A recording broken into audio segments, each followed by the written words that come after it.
Hello and welcome to another edition of Another Book Review. This week I'll be reviewing Rick Moody's novel The Diviners.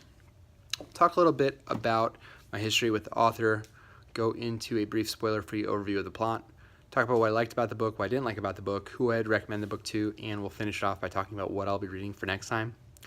Rick Moody is probably still best known for writing the book that was eventually adapted to become Garden State, as well as The Ice Storm, which I think were both made into pretty acclaimed motion pictures.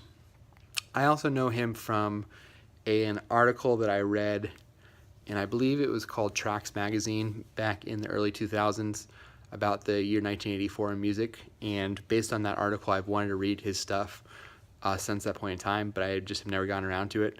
So this is the first of his stuff that I've read, his fiction work. He's also wrote a fairly acclaimed memoir called, I believe it's The Black Veil, where he kind of talks about his history with addiction, which I unfortunately have also not gotten a chance to read.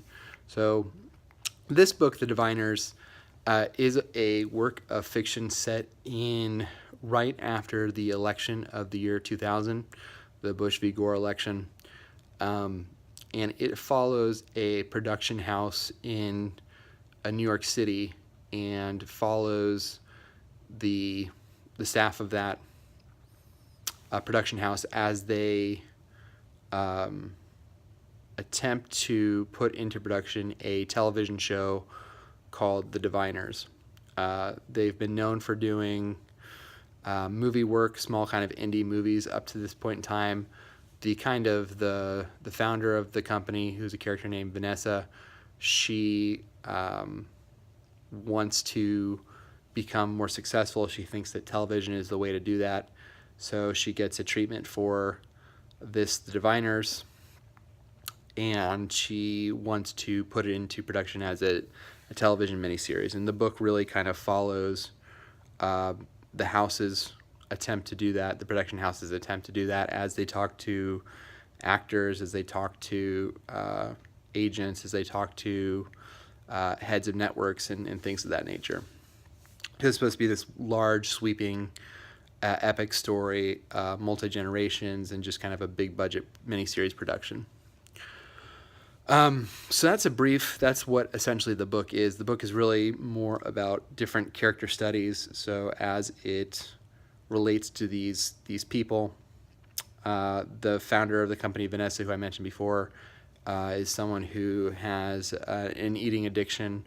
She's addicted to eating mostly, they follow her going to Krispy Kreme donuts in a really kind of well-written part of the book.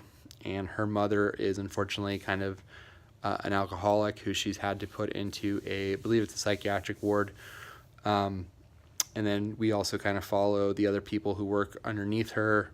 So there's a couple of production assistants, and they each kind of have their stories, as well as there's a man who she meets who is a former taxi cab driver, who she kind of brings on because he has a lot of wisdom when it comes to television, as far as kind of television is basically the next step in kind of an evolution of storytelling.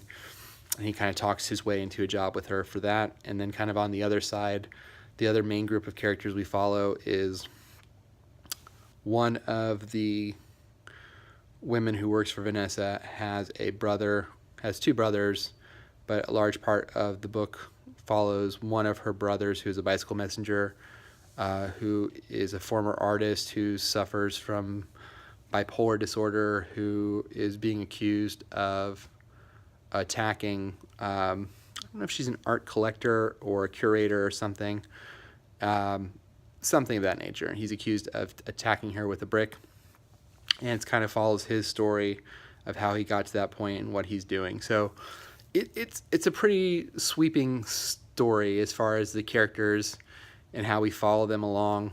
I think one of the strengths of the book is that all the characters feel realistic, even though they're put in kind of not necessarily everyday situations, kind of like I mentioned before about the bicycle messenger and things like that don't necessarily happen every day in and around New York City. There are a lot of characters to keep track of. There is a lot of parts of the book that probably could have been cut. There's a lot of the digressions. There's parts of it that are written that are kind of confusing. They're kind of one-off mini chapters. So it's kind of a mess of a book in that sense. I think, to me, the redeeming part of this book was the character work. Rick Moody, I think, is actually really skilled as a writer. He is very good at coming up with appropriate analogies. He's really good at putting kind of the characters in situations that aren't necessarily funny, but he's able to find humor. There's a lot of kind of funny set pieces in this. One of them includes like an organizational retreat. If you've ever had to do a team building exercise, there's something in this book where a bunch of network executives have to do a team building exercise that's pretty funny. I guess the parts that I was disappointed in, like I mentioned before, there's a lot of different characters. A lot of the plots don't add up to very much. I think there's a lot of stuff here that could have been cut. I think there's characters that could have been cut. The opening few pages is a description of dawn breaking over the world and kind of watching the light travel to different geographic areas.